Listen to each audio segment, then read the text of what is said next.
El día de hoy vamos a dar inicio a la presentación titulada Espectro Clínico de COVID en Pediatría.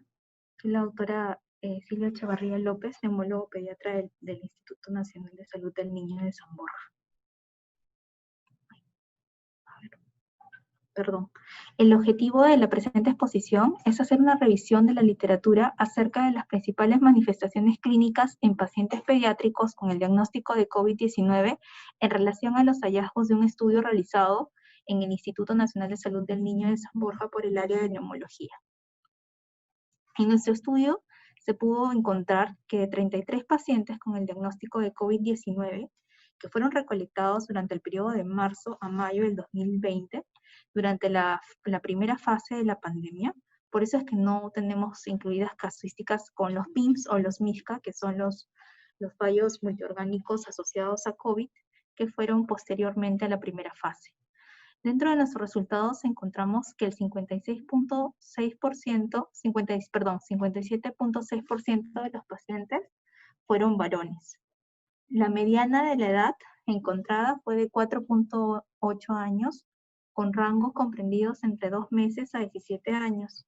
El 81.8% de nuestros pacientes sí tuvo un contacto conocido para COVID-19 y la mediana del periodo de incubación encontrado fue de 7 días, muy similar a lo reportado mundialmente, que varía entre 6.5 a 7.5, ligeramente mayor a los 5.4 reportados en adultos.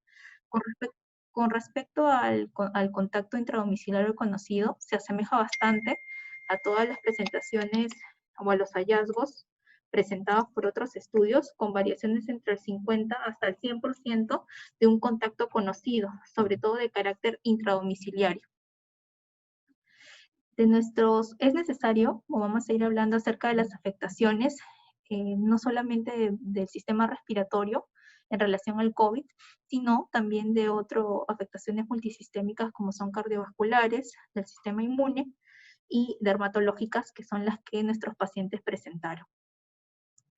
Con respecto a la afectación respiratoria de nuestros 33 pacientes, se evaluaron que al ingreso, más del 50% presentaron fiebre. La mediana de la fiebre fue de 2 días con un rango de 1 a 7, y el 57.6% presentó como segundo síntoma más frecuente la tos.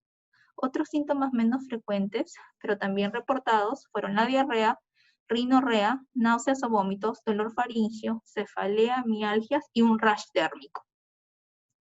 Aquí vemos en esta revisión sistemática de características clínicas y epidemiológicas de los pacientes pediátricos con el diagnóstico de COVID, cómo es que en las mayores muestras de 171, 2.146 y 41 que reunieron pacientes pediátricos de esta cantidad, la mayoría se corrobora con los hallazgos encontrados en nuestro estudio, con predominancia del sexo masculino, por ejemplo, más del 50% en casi todos los presentes estudios. Sin embargo, no existe ninguna asociación entre el sexo y la posibilidad de infección a COVID o el sexo y la severidad con respecto a la infección por COVID en pacientes pediátricos. Otros hallazgos que encontramos fueron los síntomas respiratorios, la fiebre, como ya mencioné en la mayoría de estudios, sí se comportan en más del 50% de pacientes. Asimismo, otros síntomas respiratorios como son la tos, también lo hemos mencionado. Asimismo, también se menciona otra característica como es el dolor abdominal y la diarrea. Vemos que más del 50% en aquellos casos en los cuales se pudo evaluar el grado de severidad, la mayoría de ellos que reportan son casos leves. Más del 50%, por ejemplo, en este seguimiento de 171 pacientes, el 98.2% corresponde a casos leves, y de 2.146 pacientes, el 89.7% corresponde a casos leves. Y así mismo se repite en el resto de estudios aquí mencionados. Ya. Con respecto a la coinfección en nuestro estudio de la parte respiratoria, encontramos una asociación, una presencia de agentes atípicos en 3 de 8 pacientes que presentaron inmunoglobulina M contra Mycoplasma pneumoniae. De los 13 pacientes a los que se le realizó los hemocultivos, uno de ellos fue positivo para Staphylococcus aureus, y de los 3 pacientes a los que se le realizó cultivo de secreciones respiratorias, 2 fueron positivos, uno es Pseudomonas maltófila y uno Pseudomonas aeruginosa. El 30.3% de pacientes no recibió ningún antibiótico y el resto de los pacientes hospitalizados recibió antibiótico por otras condiciones. Con respecto a eso, tratamos de ahondar y pudimos encontrar una revisión sistemática del que trata de buscar una asociación entre el COVID y otras coinfecciones. En esta revisión se incluyó 30 estudios para evaluar la presencia de coinfecciones en pacientes con infección por SARS-CoV, en quienes se encontró que el 7% de ellos tenían una coinfección bacteriana cuando se encontraban hospitalizados, y esto se duplicaba en aquellos pacientes que se encontraban en una unidad de cuidados intensivos.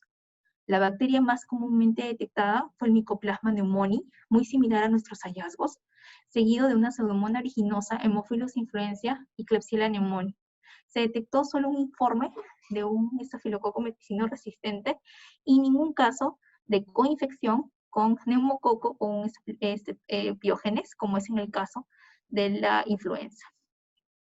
Es de destacar que en los estudios donde se identificó al Mycoplasma pneumoniae, se realizó el diagnóstico serológicamente mediante la detección de inmunoglobulina M. Asimismo, la identificación de coinfecciones con otros microorganismos que son gram negativos es bastante similar a los patógenos que se encuentran dentro de la categoría de neumonías intrahospitalarias o neumonías asociadas dentro de una unidad de cuidados intensivos. Sin embargo, se sugiere que no es que haya una predilección por coinfecciones gram negativas con el COVID-19, sino que son los pacientes que requirieron cuidados intensivos o una atención intrahospitalaria que fueron que tenían alguna asociación con estas bacterias gram negativas. Asimismo, se informa que actualmente un número creciente de estudios en Europa están presentando ya coinfecciones con hongos patógenos. Aún es incierto, por eso se encuentra en búsqueda, si existe alguna susceptibilidad probable, en busca de alguna susceptibilidad probable de aspergilosis pulmonar asociada a COVID-19. Sin embargo, es necesario definir o comentar que existen dificultades diagnósticas actuales para diagnosticar aspergilosis pulmonar, ya que los métodos invasivos que utilizamos, como son broncoscopías, se han visto disminuidas por la liberación de aerosoles como factor de riesgo. Por eso los métodos diagnósticos invasivos se tienen que tomar con mucha, solamente en casos que sean extremadamente necesarios. Esto se considera como una incertidumbre relacionada al diagnóstico. Es por eso que los médicos, aún con todo, debemos tener bastante en cuenta esa probable asociación de pacientes con aspergilosis pulmonar, sobre todo en los pacientes críticos con el diagnóstico de COVID-19. Asimismo, se estimó y se encontró que el 3% de los pacientes hospitalizados con COVID-19 también fueron coinfectados con otros virus respiratorios. Los más comunes, el virus sincitial respiratorio y la influenza A.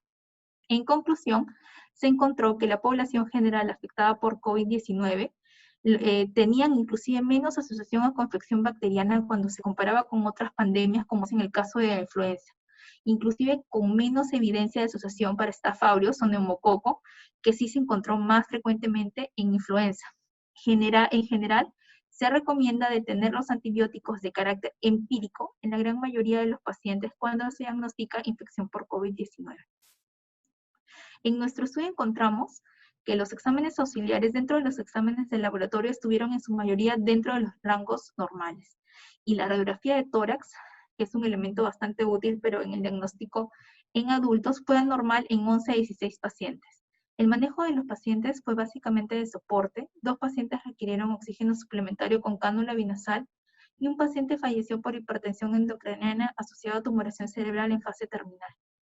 Con respecto a las evaluaciones radiológicas, decidimos buscar un poco más y encontramos una revisión sistemática en la literatura que aborda pacientes pediátricos con imágenes y asociación a COVID. Se incluyeron en esta revisión sistemática 22 artículos que informaban hallazgos de imágenes de tórax en 431 niños, de los cuales 421, que equivale al 97.7%, se sometieron a tomografía. El rango comprendido de la población de edades tenía edades entre 36 horas de vida y el mayor niño tenía 17 años. Los hallazgos que se encontraron fue que 143 de 421, que equivale al 34%, no tuvieron ningún hallazgo radiográfico a pesar de ser COVID positivo. En el único estudio en el que solo se utilizó la radiografía de tórax, que se determinó en 6 de 10 pacientes, las imágenes fueron normales.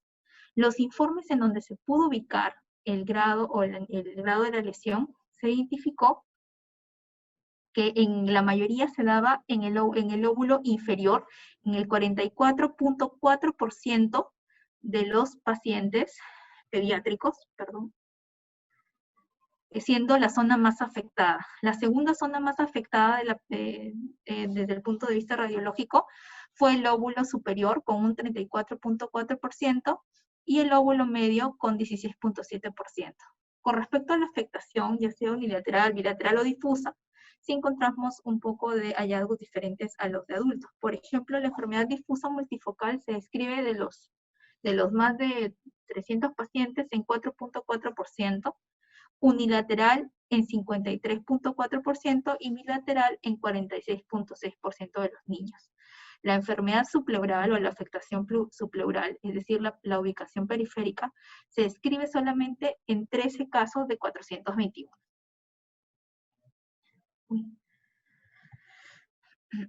Cuando se intenta describir un patrón específico radiológico, el patrón característico mayor y generalmente identificado en la tomografía fue la opacidad de vídeo ilustrado, que se reporta en el 62.3% de los niños. Se observan consolidaciones irregulares en el 5.5% de pacientes. Se informa un llamado signo del halo, que es una opacificación de vídeo esmerilado alrededor de las áreas de consolidación, en 9.4%, y lesiones intersticiales en 1.9% de los pacientes incluidos en los estudios. Ninguno de los artículos describió linfadenopatía o cavitación mediastínica significativa en las imágenes, aunque a pesar de esto solamente un solo estudio pudo reportarlos porque solo uno se realizó con tomografías con contraste. 1.2% del total de niños tuvo derrames pleurales y uno de ellos era un recién nacido. Con respecto a los resultados de las imágenes de seguimiento, es decir, si es necesario tomar tomografías cada cierto tiempo o posteriormente al diagnóstico inicial, se evaluó que se pudo determinar esta información en 11 de 22 estudios, que equivale al 50% de los estudios, en quienes sí se repitió tomografía en los pacientes pediátricos, con un total final de 100 niños. Se les tomó tomografías al día 3 y al día 15 después del ingreso, y se evidenció que un cuarto de los estudios de imágenes permanecieron normales o mostraron alguna mejoría en comparación a las alteraciones o a las anormalidades detectadas previamente en el 29% de los casos. En una minoría de los casos, las anormalidades habían progresado, que son el 9%, y nuevos hallazgos en el 4%.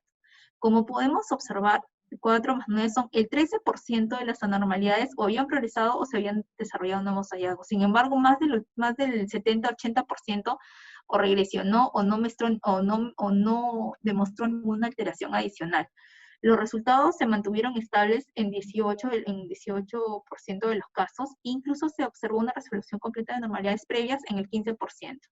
Solamente un estudio realizó un seguimiento con radiografía de tórax y los hallazgos se mantuvieron normales. Con respecto a los resultados de los pacientes, al momento de la publicación de esta revisión, encontramos que 68.7% de los niños había sido ya dado de alta del hospital, 16.7% ya estaba en condición estable en el hospital, y muy poco porcentaje, que es el 0.7% de ellos, habían ingresado en UCI. Uno sí reporta un fallecimiento, que es un paciente con un lactante de 10 meses con shock séptico e infiltración intestinal. Aquí es un dato interesante porque incluye un estudio que intenta realizar o que realiza un análisis de subgrupos para determinar la relación entre los resultados del paciente y los resultados de la tomografía. Se toma un subgrupo de 23 de 50 niños en una cohorte que fueron dados de altas con el diagnóstico, fueron dados de altas porque había una resolución de los síntomas y también tenían 2 pruebas moleculares negativas. Al ser dados de altas, por criterio clínico y por criterio epidemiológico, porque ya tenían las pruebas moleculares negativas, se les toma un control tomográfico y todavía mantienen anormalidades pulmonares, y en 2 casos de ellos inclusive había progresado. Finalmente, realizan un análisis de regresión de Cox y no encuentran ninguna asociación estadísticamente significativa entre las diferencias en los hallazgos de imágenes durante el tratamiento y la probabilidad de alta. Es decir, las imágenes no definen el alta de un paciente, sino la clínica y los criterios de epidemiología, ¿no? En conclusión, con esta revisión, que incluye las evaluaciones radiológicas, los hallazgos de imágenes de tórax en niños con COVID son con frecuencia normales o leves, con cambios unilaterales, que incluyen opacificación irregular de vidrio esmerilado, que comúnmente afecta a los lóbulos inferiores. Las apariencias de imagen en el seguimiento con frecuencia permanecen normales o mejoran en la mayoría de los niños. La tomografía de tórax aporta poco al tratamiento del niño y debe reservarse para casos graves o para identificar diagnósticos alternativos. Por lo tanto, debemos ser prudentes con el uso de tomografía de tórax, particularmente en un momento en que los recursos se agotan, y solo usarlo en la población más vulnerable. Con respecto a la afectación respiratoria, también se intentó buscar información acerca del COVID-19 y los pacientes pediátricos con asma. Es por eso que se revisa este metaanálisis, esta revisión sistemática, donde intentan buscar esta asociación. Sin embargo, los estudios más grandes hasta la fecha se han limitado a una descripción del número de casos por grupo de edad, pero no está claro si el asma infantil u otras enfermedades respiratorias pediátricas están asociadas con el riesgo o la gravedad de COVID-19. Por ejemplo, se encuentra un informe publicado por la CDC que incluye 2.572 niños estadounidenses. De estos, 345 tenían datos sobre afectaciones clínicas subyacentes, y el 80% de estos niños tenían al menos una afectación clínica subyacente. Las condiciones subyacentes más comunes fueron enfermedades pulmonares crónicas que incluyen al asma en 40 niños, enfermedad cardiovascular en 25 e inmunosupresión en 10. De los 295 casos reportados por la CDC, en quienes sí se disponía de datos sobre el estado de hospitalización y la afectación médica subyacente, el 77% de los pacientes hospitalizados tenía una o dos más afectaciones subyacentes, versus el 12% de enfermedades subyacentes que presentaban los pacientes que no fueron hospitalizados. Inclusive en Nueva York, un estudio de 46 niños hospitalizados por COVID-19 en un centro terciario informa que el 23.9% tenían asma. Sin embargo, estos pacientes con asma no tenían no había una variación muy grande entre los que se emitían en un piso general de hospitalización, que corresponde al 24%, versus aquellos que eran ingresados en una UCI, que representa el 23.1%. Finalmente no encontraron ninguna asociación con la presencia, al menos en este estudio de Nueva York, de los pacientes con asma y algún ingreso o algún requerimiento mayor para unidad de cuidados intensivos. También existe una asociación que ha sido, generalmente se está estudiando más, que es el COVID y el sistema inmune. Es por eso que en respuesta de estas preguntas, si el sistema inmune se consideraría un factor de riesgo para una infección severa por COVID, es que se realiza esta revisión sistemática de pacientes con SARS-CoV, que es tanto niños y adultos con inmunosupresión. Se revisan 16 artículos relevantes, que incluye 110 pacientes inmunosuprimidos, sobre todo en su mayoría con el diagnóstico de cáncer y posteriormente con el diagnóstico de trasplante e inmunodeficiencia con menor posibilidad de incidencia. Vemos que el outcome principal es la mortalidad o la visita a UCI en los pacientes con cáncer, con pacientes con trasplante y pacientes con inmunodeficiencia. Las muertes en estos dos grupos, tanto en trasplante como en inmunodeficiencia, son muy bajas. Inmunodeficiencia es 0 de 5 y trasplante finalmente es 1 de 7. A diferencia del cáncer, que sí reporta que los pacientes con COVID y diagnóstico de cáncer tienen un poco de mayor mortalidad en comparación a otros. Sin embargo, es difícil buscar alguna asociación directa, ya que algunos de estos podrían haber fallecido por el mismo cáncer o en estado terminal en que se encontraba el paciente. Finalmente concluyen que en cáncer se asocia con mayor frecuencia con un curso más grave de la enfermedad, pero no necesariamente con un mal pronóstico. Los pacientes con inmunosupresión parecen tener un curso favorable de la enfermedad en comparación con la población general. Es de aquí que surge una hipótesis, un probable papel protector de una respuesta inmune más débil que determina una presentación más leve de la enfermedad en los pacientes inmunosuprimidos. Sin embargo, se debe siempre mantener alerta y vigilante a este tipo de población especial. He aquí unos cuadros acerca de cuáles pueden ser las hipótesis de por qué es la menor afectación, no solamente en la población inmunosuprimida, sino también en población pediátrica, de hacer formas severas cuando lo comparamos con población adulta. Los potenciales factores protectores son una prevención a exposición de virus. El mecanismo sería un aislamiento temprano y una restricción del movimiento, ya que los niños se pueden aislar con mayor facilidad, ya que dependen de un cuidador, a diferencia del adulto. Y desde el punto de vista anatómico-funcional, la respuesta adecuada a la infección, y el mecanismo sería una inmunidad entrenada adquirida, que es debido a las vacunas, a los programas de vacunas que tenemos instaurados en pacientes pediátricos que se toman con mayor severidad de un tiempo atrás, y las frecuentes infecciones virales a las cuales son sometidos los niños, entre muchos de ellos sí tienen coronavirus, y estos coronavirus podrían darle algún grado de protección para como inmunidad cruzada para la presentación de los nuevos coronavirus del COVID-19. También la disminución de receptores AC, ya que se postula que los receptores AC son necesarios para que el COVID pueda causar enfermedad y están disminuidos en los pacientes pediátricos. La capacidad de regeneración pulmonar que tienen los pacientes pediátricos, y también el bajo grado de obesidad o hábito tabáquico que los pacientes pediátricos pueden presentar, a diferencia de los pacientes de adultos.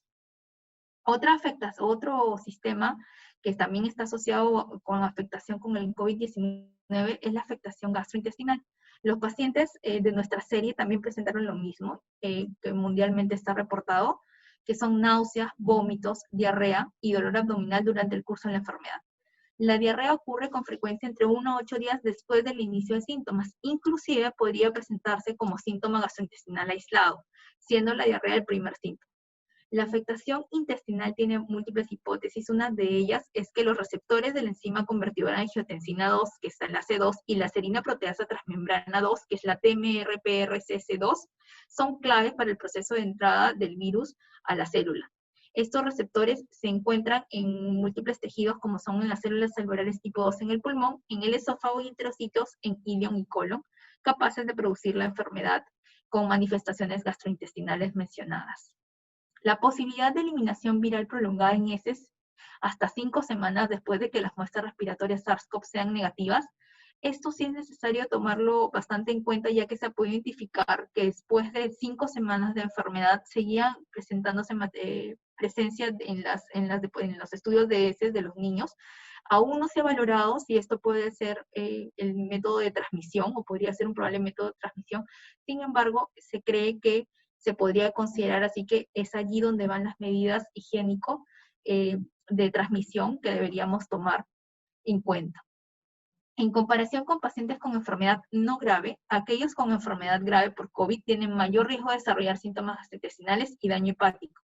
Es por eso que tenemos que hacer este seguimiento en los pacientes con COVID grave, buscar alguna alteración bioquímica que podrían estar asociados. Inclusive se reportan diferentes grados de anomalías, tanto en la función hepática, sobre todo en alteraciones y aumento de transaminasas y bilirrubinas totales, así como la disminución de la albúmina que sucedió en casos graves. Por lo menos reportan que en casos graves, 1 de cada 5 tiene alguna alteración hepática reportada. También existe una asociación que se encuentra postulada que podría ser como mayor factor de riesgo, y es la afectación del sistema cardiovascular. En pacientes pediátricos existe escasa literatura, pero sí mencionan o postulan que podría haber alguna lesión cardíaca a través de múltiples mecanismos y potenciales que incluyen: el primero es una lesión de los cardiomiocitos debido a una respuesta inflamatoria aguda y severa, como se ve durante una tormenta de citoquinas. El segundo mecanismo postulado es una invasión viral de cardiomiocitos que produce un daño celular. Y el tercero es una lesión isquémica en presencia de una hipoxia severa aguda como resultado de la lesión pulmonar aguda. También es necesario mencionar este cuadro, ya que este cuadro fue sugerido por la Asociación del corazón americana, sobre todo en pacientes adultos con enfermedad congénita cardíaca y en pacientes pediátricos con enfermedades congénitas cardíacas, y las divide y las considera de acuerdo a bajo o alto riesgo de una infección por coronavirus. Las divide en simple, moderada y gran complejidad. Dentro de las simples, integra o compone a todas el CIB, el CIA, las comunicaciones aurículo-ventriculares aisladas o comunicaciones ventriculares pero aisladas, o alguna lesión leve, una estenosis de la pulmonar, o lesiones reparadas como son el cierre de la ligadura de la persistencia del ductus. Consideran como moderada complejidad a la doble salida del ventrículo derecho, consideran a las lesiones que abordan la válvula aórtica o la válvula mitral, retorno pulmonar anómalo, anomalía de Einstein y otras más. Y con gran complejidad, sobre todo a las patologías cardíacas cianóticas, con defectos cianóticos, ya sean que hayan sido reparadas de forma paliativa, como son la cirugía de Fontan.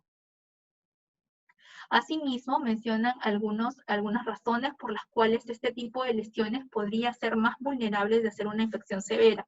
Por ejemplo, en los pacientes con cianosis crónica, con saturaciones menos de 85, se cree que son más susceptibles a cambios de saturación más rápidos que otros pacientes. Asimismo, son pacientes que tienen eritrocitosis, lo cual aumenta el riesgo de trombosis que se encuentra asociado a la enfermedad por COVID en formas severas.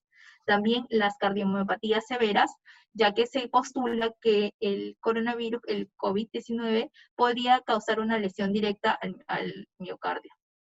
La presencia de hipertensión pulmonar severa, pacientes post-trasplante y pacientes con enfermedades congénitas cardíacas, también como son el FALO, también han sido tomados en cuenta dentro de estas categorías. Algo también bastante que cabe resaltar es el uso de medicación en pacientes cardiópatas. No se debe suspender. Es así como ellos mencionan que tanto la aspirina como los YECA, la medicación anticoagulante, los antiinflamatorios no esteroideos, la digoxina y la nitroglicerina, así como, toda la medicación que suelen usar estos pacientes, no se debe suspender. La AJA manifiesta que con estos pacientes se debe continuar toda la medicación que han venido recibiendo. Sin embargo, sí postula o sí menciona que hay que tener mucho cuidado cuando se adiciona a los tratamientos que reciben estos pacientes la hidroxicloroquina, que es el antimalárico, así como la citromicina, porque podrían prolongar el intervalo QT y causar resultados inesperados. Con respecto a nuestros pacientes y a lo que encontramos, también vamos a mencionar la afectación dermatológica, ya que encontramos un porcentaje que demostraba o manifestaba lesiones dermatológicas. Es por eso que decidimos buscar este artículo que menciona qué tipo de lesiones principalmente se encontraron en los pacientes pediátricos. Se incluyó 22 niños, de los cuales el sexo masculino, como siempre, sigue siendo el de mayor incidencia.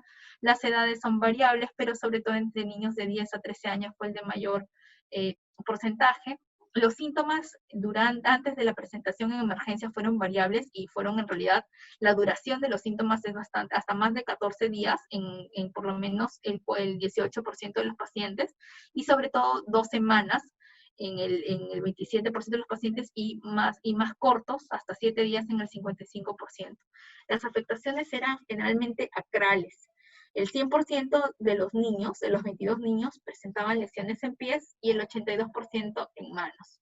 Otros síntomas asociados eran el prurito local, dolor, síntomas respiratorios, en casi el 41% es el más frecuente de todos los síntomas cuando tienen afectación dermatológica, y síntomas gastrointestinales también han sido reportados. Inclusive estos pacientes con afectación dermatológica no tuvieron fiebre.